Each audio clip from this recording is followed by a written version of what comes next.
Et je profite aussi de la rafraîchir en vous rappelant que je suis Man Masoli. Depuis vendredi, nous sommes ensemble ici, développant une thématique qui vous a sans doute été envoyée sur vos supports et nous avons passé du temps à expliquer selon ce que le Seigneur nous a permis de faire. Jusqu'à présent, on n'a pas conclu et je vous informe qu'il n'y aura pas de conclusion. Peut-être une approche conclusive, mais là encore, ce ne sera pas possible. Mais juste avant de vous dire l'exposé de ce matin, il y a beaucoup de pasteurs parmi nous. J'aimerais que tous les pasteurs ici interviennent et disent ce qu'ils en pensent. Mais vous savez, le temps qui nous est donné est un temps compté. Et je ne présente pas mes excuses, mais je demande aux pasteurs de comprendre et aussi de prier pour moi, pour que la parole tombe au coin du bon sens et que les cœurs soient ouverts, réceptifs, pour que le Seigneur puisse agir avec l'enseignement qui sera donné. Juste avant de faire cela, je demande à pasteur Eddie Dard de venir jusqu'ici. Ce n'est pas pour faire une introduction, mais j'aimerais en guise d'échantillon qu'il nous dise ce que lui-même il pense de cette thématique.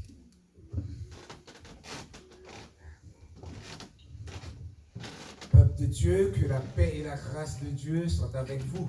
Amen. Le peuple sauvé, c'est pas Maweo. En créole, Maweo. Ou bien j'ai dit je vous vois. Non, c'est pas ce que je dis. J'ai dit le peuple sauvé dit que la paix de Dieu soit avec vous et vous répondez Amen. Amen. Je remercie le Seigneur m'avoir conduit jusqu'à vous. Je suis content, heureux, à l'instar de David. Je suis content d'être parmi vous ce matin.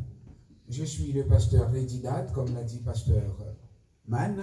Je dirige l'église centre évangélique chrétien du côté de Paris, à Noisy-le-Grand. Et j'ai été invité par le pasteur Masoli pour être avec vous ici. Vous savez, il a dit hier soir, l'apôtre Paul, en tant qu'un leader, il a parcouru beaucoup de villes pour visiter les chrétiens. Et ce n'était pas comment dirais-je, les grandes églises, mais les petits commencements. Il est allé les encourager. Et je crois que c'est pour ça que nous sommes ici ce soir, pour vous encourager l'église du Mans. L'église du Mans, vous avez fait le choix comme thème pour votre conférence, le leadership. Et vous savez, le leadership, c'est celui qui a la vision. C'est celui qui dirige. C'est celui qui donne la direction. Et je veux vous dire ce soir, si j'avais à prêcher sur le leadership, j'aurais vous encouragé. J'aurais vous encouragé à l'instar de Néhémie, qui avait un amour pour Jérusalem. Et cet amour l'a poussé à un dévouement. Et ce dévouement a encouragé le peuple à construire. En disant, selon Néhémie chapitre 2, verset 17-18, levons-nous et bâtissons. Donc, en tant que dans le leadership, vous avez besoin du dévouement. Et en second lieu, vous avez aussi besoin de la responsabilité. Quand on est responsable, on sait ce qu'on a à faire, donc on ne baisse pas le bois. Et vous devez avoir les yeux fixés sur le capitaine. Il y a un seul capitaine, il n'y en a pas deux. Le capitaine, c'est Jésus. Et je dirais surtout à ceux qui vont être ordonnés ce matin, considérez votre appel comme un privilège. Il l'a dit hier soir, pasteur Man. Et ce privilège, c'est aussi un honneur. Ne vous considérez pas comme le moindre des choses, mais plutôt fixez vos yeux sur Jésus. Parce que c'est lui qui donne la direction. C'est le vrai leader, c'est lui. C'est lui qui a le cap. Et il sait nous diriger. Il est le bon berger. Donc, ce matin, frères et sœurs, quand on est dirigeant, quand on est leader, il y aura des embûches sur notre route. Il y aura des barricades. Il y aura tout vent pour nous empêcher d'avancer. Mais laissez-moi vous dire une chose. Ne regardez pas le nombre. Ne regardez pas la quantité. Mais regardez plutôt votre fidélité à Dieu. Et les enfants qui venaient de chanter là, ça m'interpelle. Parce que nous aussi, nous, on était enfants. On nous a enseigné à l'école du dimanche, n'est-ce pas vrai, Pasteur Man? Et aujourd'hui, regardez où nous sommes. Bientôt, nous ne serons plus là. Mais ces enfants-là, donc, enseignez-les à respecter Dieu, à aimer Dieu et à honorer son nom jusqu'au retour de notre Sauveur, le Seigneur Jésus-Christ. Le leadership, ce n'est pas une mince affaire. C'est une charge. C'est une charge lourde à porter. Mais si vous vous mettez à prendre la charge sur vous-même, vous allez succomber. Mais si vous remettez la charge à celui qui vous a embauché, donc il est fidèle pour vous amener jusqu'au bout.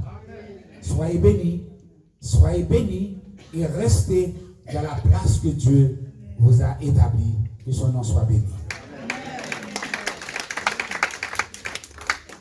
Voilà, mesdames et messieurs, le programme est long. Après cet exposé, nous ne prendrons pas des questions. Mais au cas où vous en auriez, n'hésitez surtout pas à me les envoyer ou à envoyer au pasteur et pour que nous puissions vous donner réponse. Au cas où je n'aurai pas la capacité de répondre, nous faisons partie des groupes, des associations, des fédérations, les autres pasteurs qui sont là, mais on va se concerter pour que vous ayez réponse. Mais n'hésitez pas à nous les poser et nous les répondrons à la lumière de la parole de Dieu.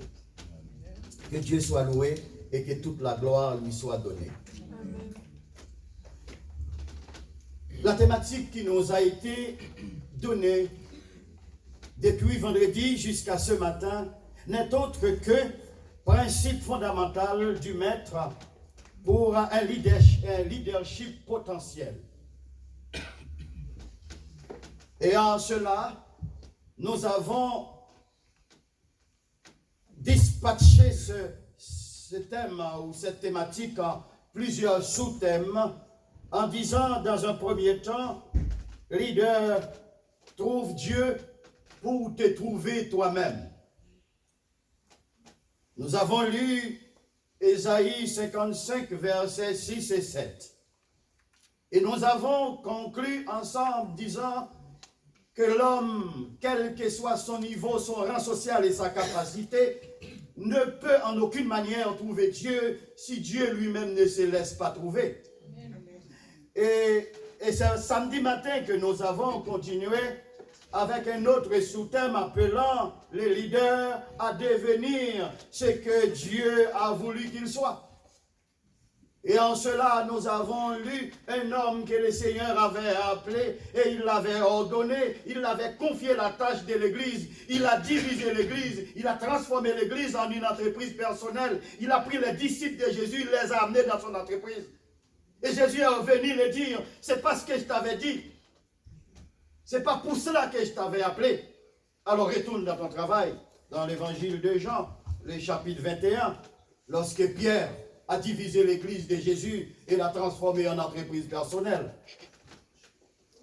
Samedi soir, nous avons aussi pris le temps nécessaire pour parler de l'efficacité, la nécessité d'un leader spirituel pour l'église de Christ.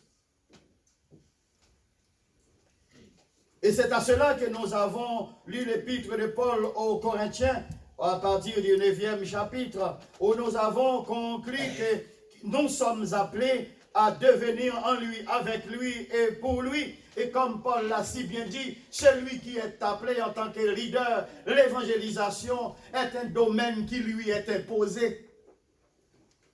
Et ce matin, nous sommes là avec vous pour continuer avec ce sous-terme, disant leadership, une tâche honorable. Je vais lire un texte encore de l'apôtre Paul dans sa première lettre à Timothée. Le chapitre 3, le verset 1er, dit ce qui suit. Si quelqu'un souhaite avoir une fonction de direction dans l'Église, il désire une belle tâche. Regardons ensemble l'adjectif qui est ici employé n'est autre qu'honorable.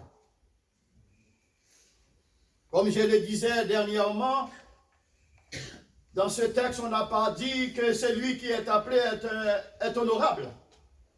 Je ne dis pas le contraire non plus. Mais la tâche est honorable. La tâche n'est pas à prendre à la légère. Parce que le leader en Christ est quelqu'un qui pratique un leadership, n'est-ce pas? Parce que si le leadership, c'est la fonction, les leaders, c'est celui qui l'exerce.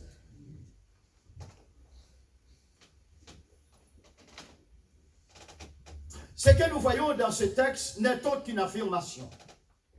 Et cette affirmation de Paul ne sera pas acceptée par tous les chrétiens sans de sérieuses réserves. Parce que la fonction, je dirais, ne devrait-elle pas elle-même rechercher l'homme plutôt que l'homme la recherche?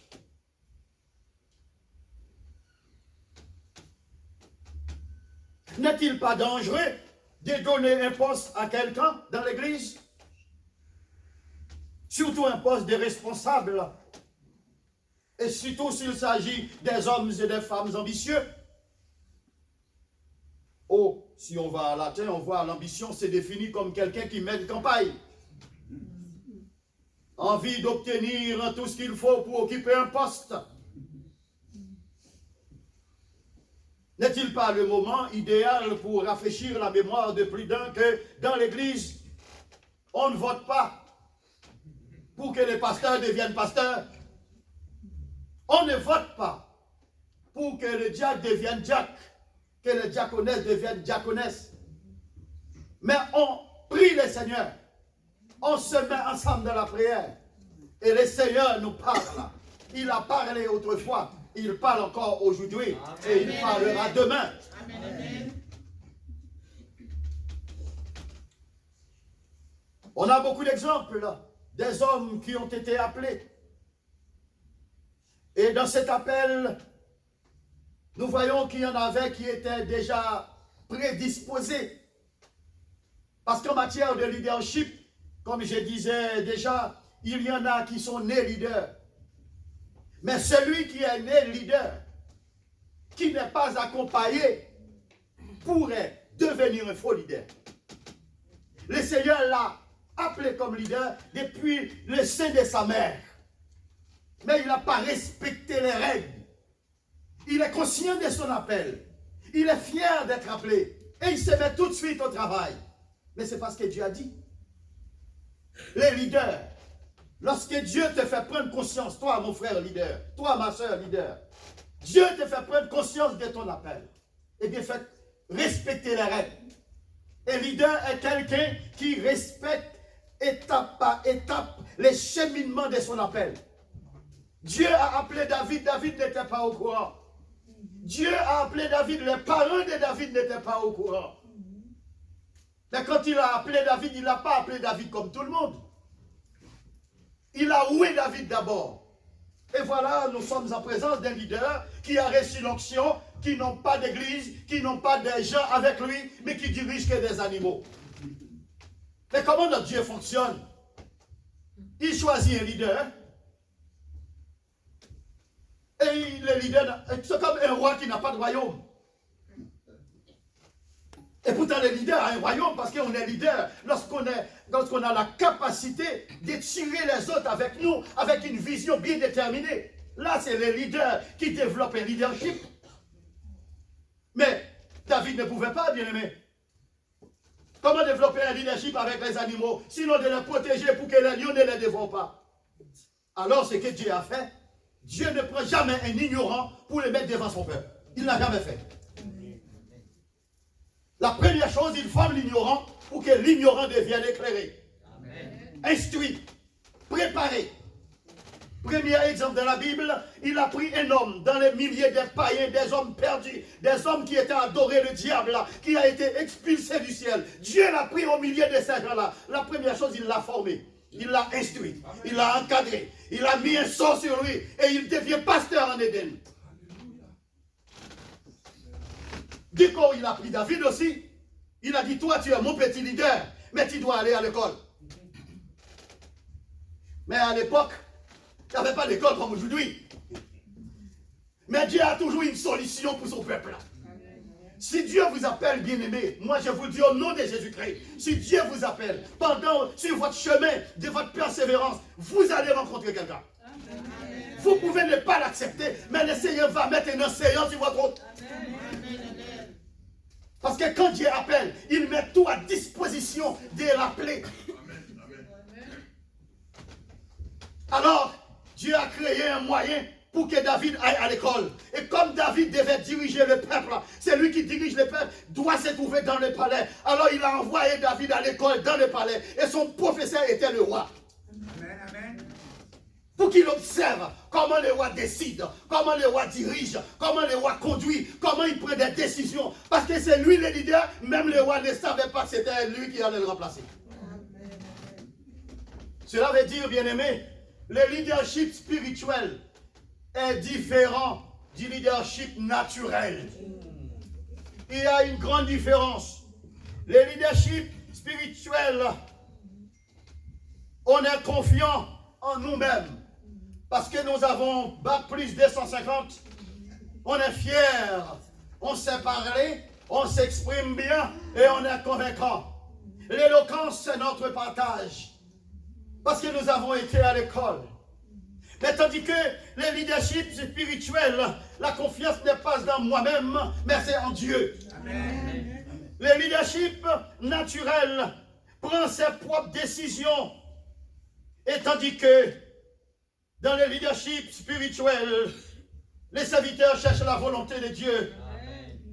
Parce que dans la prière que Jésus nous a apprise, il a dit que ta volonté soit faite sur la terre comme au ciel. Mais pour cela, donne-nous le pain. Autrefois, bien-aimé, je savais, surtout moi, ça m'arrive souvent d'avoir faim, je ne sais pas pour vous. Et je pensais que c'était le pain que nous mangeons tous les jours. Il a fallu que Jésus lui-même explique c'est quoi ce pain. Il a expliqué à son peuple, c'est moi le pain qui est venu du ciel pour apaiser votre soin, pour votre soif, pour apaiser aussi votre faim. Je suis le pain venu du ciel. Amen. Je suis le pain venu du ciel. Et quand vous demandez le pain, ce n'est pas le pain, non. Il vous a dit de manger le pain avec la sueur de votre front. Vous n'avez pas encore demandé. C'est-à-dire que vous allez défaire la loi que Dieu a établie. C'était une sanction. Dieu a dit que vous devez manger à la sueur de votre front. Et maintenant vous allez dire donne-nous le pain. Non, c'est que vous n'avez pas compris. Oh, il y a un homme qui avait demandé à Jésus d'enlever cette sanction, hein. Il y a un leader. Jésus, c'est le leader. Il est le catéchète par excellence. Et il forme les autres leaders. Parmi les leaders que Jésus formait, il y a un petit leader qui a dit au grand leader, ton père avait pris une sanction. Alors pendant que tu es là, enlève la sanction. Matthieu chapitre 4, à partir du verset 10. Enlève la sanction. Comment faire? En transformant les pierres en pain. Et vous savez, si Jésus exécute, c'est qu'un membre de son église, un membre de ses côtes, lui disait, il allait enlever la sanction du Père. Et Jésus n'est pas venu enlever la sanction du Père. Il est venu nous laver pour enlever les péchés. Amen. Donc les leaders fonctionnent de cette manière, de telle sorte que des hommes et des femmes deviennent en Christ, car il a dit, venez à moi pour que vous deveniez. Donc du coup, en devenant ce qu'on est, on est entré dans une tâche honorable. Bien-aimés, leadership spirituel et leadership naturel. Je pourrais en dire beaucoup. Mais regardons dans 1 Samuel, le chapitre 13. On peut lire à partir du verset 14, mais on n'a pas le temps. Vous pouvez juste les noter. Comme Dieu a cherché David, il est parti le chercher dans les champs. Aujourd'hui encore en France et dans d'autres pays, Dieu cherche encore un leader. Dieu cherche des leaders. Et pour l'église de Jésus-Christ, Dieu cherche des leaders. Parce que les leaders ne sont plus à leur poste. Nombreux sont ceux qui ne sont plus à leur poste.